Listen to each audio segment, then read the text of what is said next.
नमस्कार साथियों, आप सभी का स्वागत है हमारे YouTube channel TN Jha official में। साथियों, बिहार शिक्षक भर्ती सक्षमता परीक्षा एवं अन्य सभी प्रतियोगी परीक्षाओं के लिए महत्वपूर्ण टॉपिक एससीईआरटी के जो किताब बिहार के स्कूलों में पढ़ाई जाती है, उसकी सीरीज लेकर लगातार आपके बीच उपस्थित रहता हूँ। आज मैं एससीईआरटी वर्ग 7 के भूगोल की वर्ग 8 के भूगोल की पुस्तक हमारी दुनिया के इकाई 1 घ की चर्चा करेंगे। साथियों, जो हमारे पुराने साथी हैं वो हमारे वीडियो को लगातार देख रहे हैं, और जो नए साथी हैं उनसे मेरा आग्रह रहेगा कि आप अंत तक इस वीडियो को देखें। उसके बाद यदि आपको लगे कि ये महत्वपूर्ण है, ये मेरा प्रयास जो है वो आपको कुछ दे रहा है, तो बदले में आप हमारे चैनल को सब्सक्राइब कर दीजिएगा। अभी आप हमारे वीडियो को अंत तक देखिए। तो आज का हमारा टॉपिक है साथियों ऊर्जा संसाधन। ऊर्जा संसाधन में विद्यालय में बच्चों के बीच भाषण प्रतियोगिता हो रही थी और बच्चे पूरी तैयारी कर रहे थे इसके, और भाषण का विषय था ऊर्जा संसाधन। बच्चों के बीच से बारी बारी से प्रतियोगी आते हैं और ऊर्जा संसाधन के बारे में अपनी बातें रखते हैं। तो उन बातों से जो फैक्ट बनता है, हम उन्हीं फैक्ट को आपके बीच रखेंगे। तो यहाँ पहला फैक्ट है कि ऊर्जा के साधनों को बृहद रूप से 2 वर्गों में रखा जाता है। एक होता है परंपरागत स्रोत और दूसरा होता है गैर परंपरागत स्रोत। ऊर्जा के परंपरागत स्रोत सदियों से ऊर्जा प्रदान करते आ रहे हैं, परंतु ये स्रोत क्षयशील एवं अनवकरणीय है। परंपरागत स्रोत के अंतर्गत कोयला, पेट्रोलियम, प्राकृतिक गैस, जल विद्युत इत्यादि को शामिल किया जाता है। इनमें जल विद्युत को छोड़कर सभी अनवीकरणीय स्रोत हैं। इन खनिजों का एक बार उपयोग हो जाने पर वे समाप्त हो जाते हैं। उनका नवीकरण या पुनः चक्रण संभव नहीं होता है। कुल भंडार में से उपयोग की गई मात्रा हमेशा घटती जाती है, इसलिए यह क्षयशील संसाधन है। अब यहाँ कुछ फैक्ट है कि ऊर्जा के परंपरागत स्रोत वे स्रोत है जो लगातार परंपरा से हम उसका प्रयोग करते आ रहे हैं, और ये स्रोत अनवीकरणीय हैं, अर्थात उनमें से जो अधिकांश हैं, कुछ नवीकरणीय हैं। उस जैसे इसमें आपने देखा पेट्रोलियम, प्राकृतिक गैस, जल विद्युत।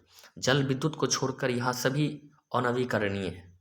अनवीकरणीय ऐसे खनिज संसाधन है जिसका एक बार उपयोग हो जाए तो पुनः नवीकरण या पुनः चक्रण संभव नहीं होता है, इसलिए उसकी जो मात्रा होती है वो मात्रा घटती जाती है।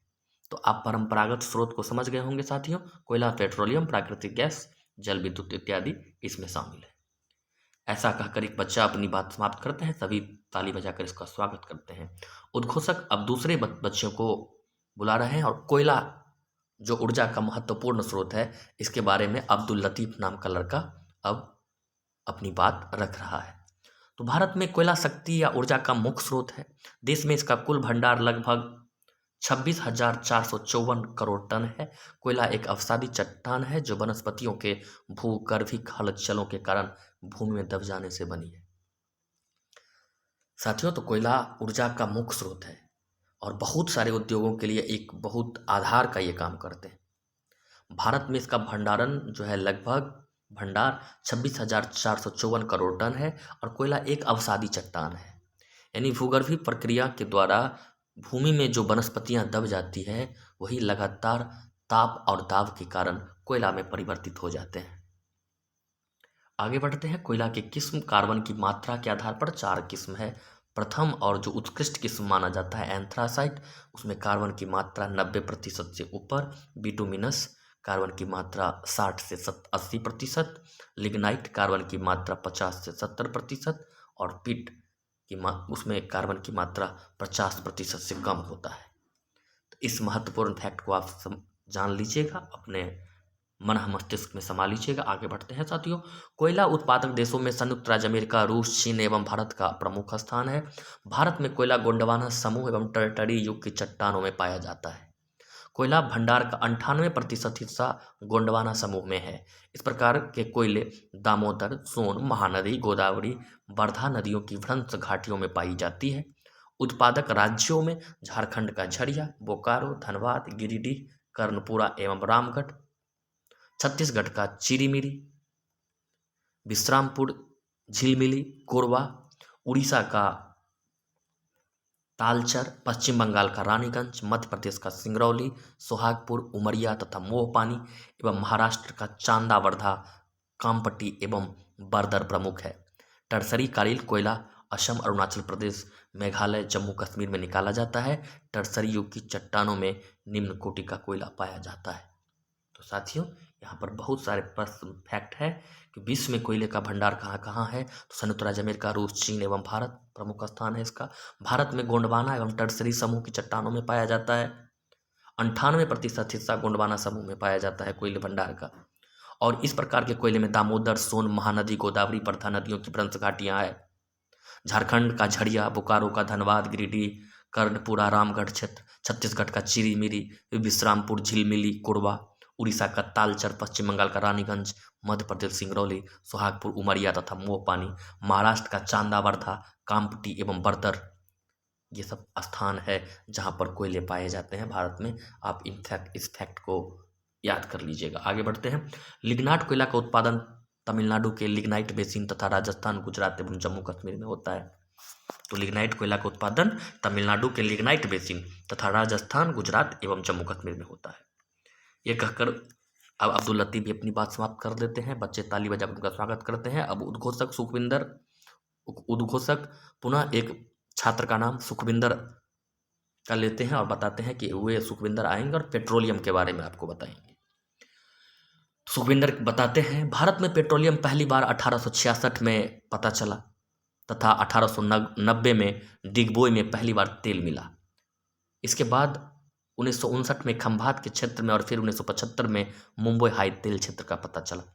तो साथियों, पहली बार 1866 में पेट्रोलियम का पता चला, 1890 में डिगबोई में तेल क्षेत्र पहली बार मिला, 1959 में खंभात के क्षेत्र में मिला और 1975 में बम्बई हाई तेल क्षेत्र का पता चला। ये सभी अपने आप में फैक्ट है, डेट को याद रखिएगा। भारत के अलावा मध्य पूर्व देशों, संयुक्त राज्य अमेरिका, रूस, दक्षिण अमेरिका, अफ्रीका एवं यूरोप में भी तेल पाया जाता है। विश्व के तेल उत्पादक देशों में इराक का किरकुक, ईरान का मस्जिद सुलेमान, गजसारन, करमनशाह, लाली, सऊदी अरब में दमाम, कातिफ, अवकेक, बुक्का, कुवैत में बुर्गन क्षेत्र महत्वपूर्ण है। तो विश्व के संदर्भ में पेट्रोलियम तेल से संबंधित क्षेत्र है, इसे आप याद रखेंगे। भारत में तेल उत्पादन की दृष्टि से असम, अरुणाचल प्रदेश, नागालैंड महत्वपूर्ण है। उत्तर पूर्वी का राज्य है असम, अरुणाचल प्रदेश और नागालैंड, ये तेल उत्पादन में महत्वपूर्ण स्थान रखता है भारत में। यहाँ डिगबोई, नहरकटिया, हुगरीजन, मोरान, रुद्रसागर, निगरू एवं बोरहोल्ला मुख्य उत्पादन केंद्र है। गुजरात राज्य में अंकलेश्वर, कलोल, बलोल, कोसंबा, मेहसाना, बकरोल, नवगांव इत्यादि मुख्य है। तो इन सभी नामों को साथियों आप याद रखेंगे। यहाँ तेल के डिस्ट्रीब्यूशन को बताया है और यहाँ देखिए ये जो मानचित्र है, भारत में प्रमुख ऊर्जा स्रोत संयंत्र, तो कोयला खाने को सी से, तेल क्षेत्र को ओ से, परमाणु ऊर्जा को डॉट से, तापीय ऊर्जा केंद्र को टी से, या फिर सीधी रेखा से HBJ गैस पाइपलाइन, और फिर कोयला को आप यहाँ देख सकते हैं ऐसे आकृति से दिखाया गया है। और इस तरह से भारत के सभी भागों में जो जो खनिज संसाधन पाया जाता है उसका आप मैप के माध्यम से अध्ययन कर लेंगे। आगे बढ़ते हैं साथियों। यहाँ पर अब महाराष्ट्र राज्य से पश्चिम अरब सागर में मुंबई हाई प्रमुख उत्पादन केंद्र है तेल का। समुद्र में सागर सम्राट नामक जलमंच बनाया गया है जो तेल खनन का काम करने में मदद करता है। देश के पूर्वी भाग में कृष्णा, गोदावरी तथा कावेरी नदियों के बेसिन में विशेष रूप से नारी, मानन एवं कोविल कप्पल में तेल मिलते हैं। इसके अलावा पश्चिमी राज्य राजस्थान में बाड़मेर बेसिन के मंगला क्षेत्र में तेल मिला है। ये सभी कच्चा तेल उत्पादक केंद्र है। कच्चा तेल अशुद्ध तेल होता है, इसलिए इन उत्पादित तेलों का शोधन कर इसे विभिन्न उपयोग के लायक बनाया जाता है। ऐसे शोधन केंद्रों को तेल परिष्करण, तेल शोधनशाला कहा जाता है। देश में 18 से अधिक तेल शोधनशालाएं कार्यरत है तथा निजी क्षेत्र के भी कई केंद्र विकसित किए जा रहे हैं। बिहार में बरौनी ऐसा ही एक तेल शोधनशाला है। बस इन्हीं शब्दों के साथ में अब ये भी सुखविंदर भी अपनी बात को समाप्त करते हैं। बच्चे फिर तालियों से उनका स्वागत करते हैं। उद्घोषक अब सुनीता को अपनी बात रखने के लिए बुला रहे हैं और सुनीता अब प्राकृतिक गैस के बारे में अतिथियों को संबोधित कर रही है अपने भाषण के माध्यम से। प्राकृतिक गैस का उपयोग मोटर गाड़ियों को चलाने, खाना बनाने, विद्युत उत्पादन मशीनों को चलाने में किया जाता है। भारत में प्राकृतिक गैस का कुल भंडार 700 अरब टन है। देश में कुल 3,340 किलोमीटर गैस पाइपलाइन द्वारा वितरण एवं विपणन किया जा रहा है। इसके अंतर्गत Hazira Vijaypur Jagdishpur gas pipeline 1730 kilometre सबसे लंबा गैस पाइपलाइन है। तो भारत में प्राकृतिक गैस का भंडार 700 अरब टन है और इसका उपयोग आप जानते हैं कि जो खाना बनाने, मोटर गाड़ी चलाने, विद्युत उत्पादन, मशीनों को चलाने इत्यादि में होता है। और भारत में सबसे बड़ा हजीरा विजयपुर जगदीशपुर गैस पाइपलाइन है जिसकी लंबाई 1730 किलोमीटर है। आगे बढ़ते हैं साथियों, जल विद्युत।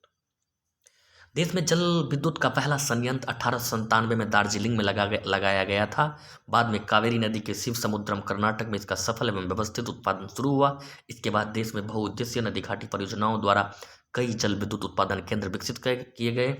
इनमें भाखड़ा नांगल परियोजना सतलज नदी पर, दामोदर नदी घाटी परियोजना दामोदर नदी पर, रेहंद परियोजना सोन नदी पर, हीराकुंड परियोजना महानदी पर, तुंगभद्रा परियोजना तुंगभद्रा नदी पर मुख्य है। तो साथियों यहाँ आप देखिए, इन परियोजनाओं में हीराकुंड परियोजना विश्व की सबसे लंबी वाली परियोजना है, जबकि भाखड़ा नंगल 225 मीटर ऊंची भारत की सबसे बड़ी परियोजना है। बहुत सारे प्रश्न हैं कि भारत में पहला जल विद्युत संयंत्र 1897 में लगा। इसके बाद कावेरी नदी के शिव समुद्रम, तो अब शिव समुद्रम जो जलप्रपात जल विद्युत केंद्र है वो कहाँ है? कर्नाटक में है। किस नदी पर है? कावेरी नदी पर है। तो दूसरे स्थान पर दार्जिलिंग के बाद शिव समुद्रम लगा। उसके बाद देखिए तो भारत में बहुत से नदी घाटी परियोजना, बहुउद्देशीय नदी घाटी परियोजना बनाई गई।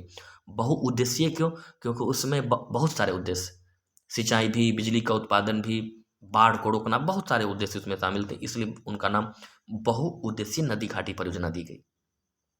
अब ये जल विद्युत उत्पादन केंद्र विकसित किए गए। इनमें सभी को आप देखिए, भाखड़ा नांगल परियोजना किस नदी पर है? सतलज नदी पर। दामोदर नदी घाटी परियोजना दामोदर नदी पर। रिहंद परियोजना सोन नदी पर। हीराकुंड परियोजना महानदी पर। तुंगभद्रा परियोजना तुंगभद्रा नदी पर। तो ये कौन परियोजना किस नदी पर है ये भी आपको याद रखना है।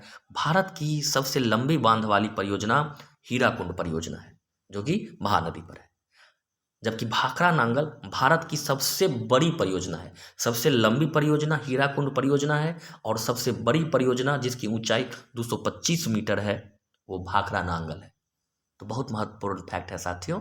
सबसे बड़ी नदी घाटी परियोजना की बात करें तो भाखड़ा नांगल, ऊंचाई पूछे तो 225 मीटर, और सबसे लंबी बांध वाली तो हीराकुंड परियोजना जो महानदी पर। आगे बढ़ते हैं साथियों, ताप विद्युत। कोयला, पेट्रोल एवं प्राकृतिक गैस की सहायता से उत्पादित बिजली को ताप विद्युत कहा जाता है, जिसके प्रमुख ताप विद्युत केंद्रों में कहलगांव, कोरबा, सिंगरौली, फरक्का, तालचर, बरौनी, ओबरा, नासिक, पतरातू, बोकारो प्रमुख है। ताप विद्युत हुआ कि कोयला, पेट्रोलियम इत्यादि प्राकृतिक गैस की सहायता से बिजली का उत्पादन जो जहाँ किया जाता है वही ताप विद्युत होता है और वो ताप विद्युत केंद्र कहलाता है। और देश में प्रमुख है कहलगांव, कोरबा, सिंगरौली, फरक्का, तालचर, बरौनी, ओबरा, नासिक, पतरातू, बोकारो, ये सब। परमाणु ऊर्जा। देश में यूरेनियम परमाणु ऊर्जा का मुख्य कच्चा माल है जो पिच ब्लेंड में पाया जाता है। भारत में यूरेनियम के विशाल भंडार है। फलतः पहला परमाणु ऊर्जा उत्पादन केंद्र 1955 में तारापुर महाराष्ट्र में स्थापित किया गया।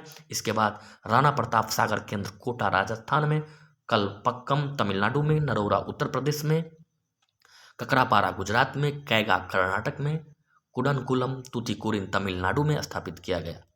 अब ये बात कहकर भी जो बच्चे होते हैं अपनी बात समाप्त कर लेते हैं। तो यहाँ बहुत सारे फैक्ट है। यहाँ पर भी परमाणु का ऊर्जा यूरेनियम से होता है और यूरेनियम पिच ब्लेंड में पाया जाता है। परमाणु ऊर्जा का कच्चा माल यूरेनियम है और यूरेनियम पिच ब्लेंड में पाया जाता है।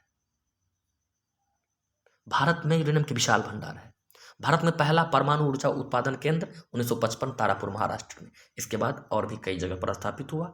आप यहाँ वीडियो को पॉज कर सुन सकते हैं, फिर से देख भी सकते हैं, याद कर सकते हैं। उद्घोषक महोदय ने पुनः कहा, दोस्तों अब आपके सामने गैर पारंपरिक, अब उद्घोषक महोदय डेविड को बुला रहा है और डेविड ऊर्जा के गैर पारंपरिक स्रोत के बारे में बात कर रहा है। अभी तक हमने ऊर्जा के पारंपरिक स्रोत की बात की, सिर्फ जल विद्युत को छोड़कर। जल विद्युत पारंपरिक स्रोत तो है, लेकिन वो नवीकरणीय है, अनवीकरणीय नहीं है। अब ऊर्जा के गैर पारंपरिक स्रोत की बात करते हैं। वर्तमान समय में ऊर्जा के ऐसे कई स्रोत खोज लिए गए हैं जिनके भंडार असीमित है। ये कभी खत्म नहीं हो सकते, इसलिए इन स्रोतों को अक्षय स्रोत या नवीकरणीय स्रोत कहे जाते हैं। इन स्रोतों में सौर ऊर्जा, पवन ऊर्जा, ज्वारीय ऊर्जा, भूतापीय ऊर्जा एवं जैव ऊर्जा शामिल है। अब विज्ञान और तकनीक की सहायता से ऊर्जा के नए नए स्रोत खोज लिए गए हैं, और ये स्रोत ऐसे हैं कि अक्षय है, इनका कभी समाप्त नहीं हो सकता है ये स्रोत। और इसलिए इस स्रोत को नवीकरणीय स्रोत भी कहे जाते हैं, क्योंकि इसका फिर से निर्माण होता रहता है। ऐसी ऊर्जाएं हैं सौर ऊर्जा, पवन ऊर्जा, ज्वारीय ऊर्जा, भूतापीय ऊर्जा एवं जैव ऊर्जा। भारत में प्रति वर्ग किलोमीटर 20 मेगावाट ऊर्जा उत्पादन करने की क्षमता है। सोलर प्लेटों की सहायता से सूरज की गर्मी से उत्पन्न की जाने वाली ऊर्जा को सौर ऊर्जा कहा जाता है। इसका सबसे बड़ा संयंत्र गुजरात के भुज में लगाया गया है। तो प्रति 1 वर्ग किलोमीटर में 20 मेगावाट सौर ऊर्जा हम उत्पन्न कर सकते हैं सूरज की ऊर्जा का उपयोग करके। सोलर प्लेटों की सहायता से ये सूरज की गर्मी से उत्पन्न होने वाली ऊर्जा को ही सौर ऊर्जा कहा जाता है, और इसका सबसे बड़ा संयंत्र गुजरात राज्य के भुज में लगाया गया है। आगे बढ़ते हैं। पृथ्वी के अंदर प्रति 32 किलोमीटर की गहराई पर 1 डिग्री सेल्सियस तापमान की वृद्धि होती है। इस दृष्टि से पृथ्वी के भीतर ऊर्जा या ताप संग्रहित है। इस ऊर्जा को विशेष तकनीक द्वारा पृथ्वी के ऊपर लाकर विद्युत उत्पादन की जाती है, जिसे भूतापीय ऊर्जा कहा जाता है। हिमाचल प्रदेश के मणिकरण, लद्दाख के पुगा घाटी तथा मध्य प्रदेश के तातापानी में इसके संयंत्र लगे। तो साथियों, आपने ज्योग्राफी में ही क्लास 7 में ही पहले लेसन में ही पढ़ा होगा, और मैंने वीडियो अपलोड किया है, डिटेल में पढ़ाया है कि पृथ्वी के अंदर अगर 32 किलोमीटर आप नीचे जाते हैं तो 1 डिग्री सेल्सियस तापमान में वृद्धि होती है। अर्थात जो जो हम नीचे जाते हैं तापमान बढ़ता जाता है। इसका अर्थ यह है कि पृथ्वी के अंदर काफ़ी ताप का ऊर्जा है, काफ़ी गर्मी है, संग्रहित है। जरूरत पड़ने पर विशेष तकनीक के द्वारा इसी ऊर्जा को बाहर लाकर विद्युत का उत्पादन किया जाता है। इसी ऊर्जा को भूतापीय ऊर्जा कहते हैं, और इसका केंद्र भारत में हिमाचल प्रदेश के मणिकरण, लद्दाख के पुगा घाटी तथा मध्य प्रदेश के तातापानी में इसके संयंत्र लगे हुए, जो पृथ्वी के अंदर की ऊर्जा को बाहर निकालते हैं। आगे बढ़ते हैं साथियों। फिर तेज बहते हुए पवन से ऊर्जा को उत्पादन पवन ऊर्जा कहलाता है। पवन जो हवा बह रहा है, उसी हवा से ऊर्जा का उत्पादन किया जाता है टरबाइन की सहायता से, ये उसको पवन ऊर्जा कहा जाता है। देश के गुजरात, तमिलनाडु, महाराष्ट्र, आंध्र प्रदेश, कर्नाटक में इसके दोहन की अच्छी संभावना है। भारत में पवन ऊर्जा की उत्पादन क्षमता 50,000 मेगावाट है। गुजरात के लांबा में एशिया का सबसे बड़ा संयंत्र लगाया गया है।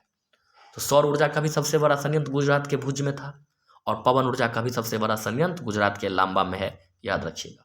भारत में पवन ऊर्जा की क्षमता 50,000 मेगावाट है। देश के तटीय भागों में जहां हवाएं तेज गति से चलती हैं, पवन ऊर्जा विकास की अच्छी संभावनाएं होती है। स्वाभाविक है कि समुद्र के अगल बगल तटीय हिस्सों में जहां हवाएं तेज गति से चलती है, वहां पर पवन ऊर्जा की अच्छी संभावनाएं हैं। तमिलनाडु के तूतीकुरुन में भी पवन फार्म लगाए गए हैं। तटीय भागों में आने वाली ज्वार से पैदा की जाने वाली ऊर्जा ज्वारीय ऊर्जा है। भारत के तटीय भागों में इसके विकास की असीम संभावनाएं हैं। अनुमान है कि देश में 8,000 से 9,000 मेगावाट संभाव्य ज्वारीय ऊर्जा है। खंभात की खाड़ी इसके लिए सबसे अनुकूल है। कच्छ की खाड़ी और सुंदरवन क्षेत्र में भी ज्वारीय ऊर्जा उत्पादन की संभावना है। हालांकि इसका उत्पादन अभी नहीं हो रहा है, लेकिन किया जा सकता है।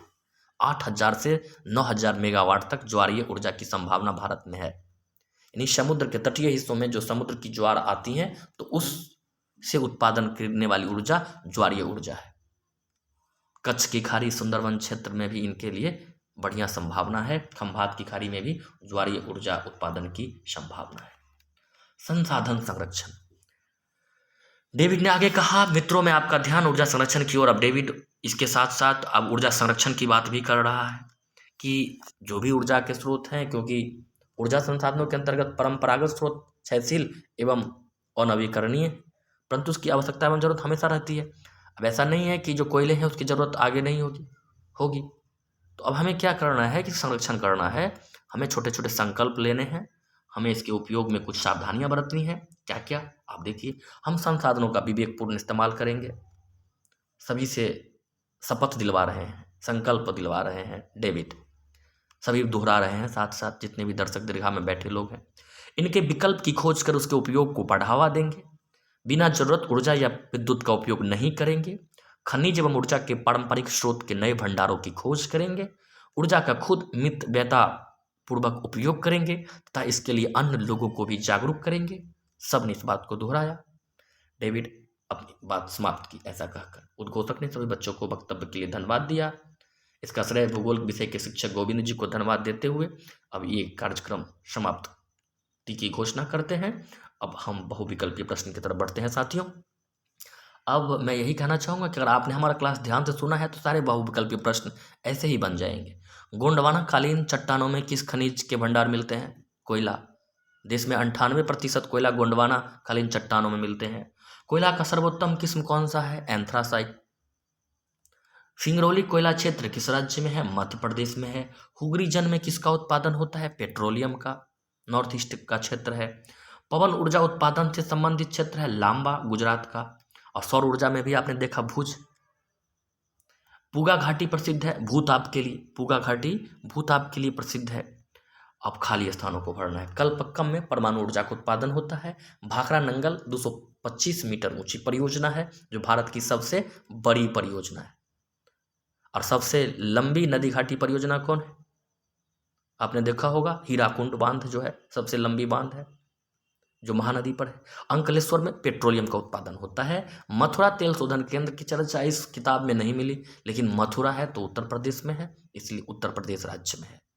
हीराकुंड जल विद्युत परियोजना महानदी पर विकसित है। तो साथियों कैसा अब कुछ और यहाँ मिलान करना है। मोहपानी एक क्षेत्र है कोयला से संबंधित, ये मध्य प्रदेश में है। रुद्रसागर पेट्रोलियम का क्षेत्र है। फड़क्का ताप विद्युत उत्पादन केंद्र है वहाँ पर। तारापुर परमाणु ऊर्जा का केंद्र है और प्रथम परमाणु ऊर्जा है महाराष्ट्र राज्य में है। 1955 में इसकी स्थापना हुई थी। तातापानी यहाँ ऑप्शन में सौर ऊर्जा दिया है वो गलत है साथियों। तातापानी भूतापीय ऊर्जा का केंद्र है। तो साथियों जैसा कि मैंने पहले कहा था जो नए साथी हैं वो वीडियो को अंत तक देखें, उसके बाद अगर उसे लगे कि ये हमारे लिए लाभप्रद है तो हमारे चैनल को सब्सक्राइब कर हमारा उत्साहवर्धन करें। तो अब आपसे यही आशा है कि अगर आपको लगा है कि नहीं ये क्लास अच्छा था, अरे अब हमारे क्लास में एक अच्छी बात यह है कि आपको डाटा भी ज़्यादा खर्च डेटा नहीं करने पड़ेंगे। कम डेटा में ही बिना कोई अनावश्यक बात के ही सारी जो आपकी ज़रूरत की चीज़ है वो आपको मिल रही है। तो अगर आपको मेरा ये वीडियो पसंद आया हो तो निश्चित रूप से हमारे चैनल को सब्सक्राइब कर दें, वीडियो को लाइक भी कर दें, शेयर भी कर दें।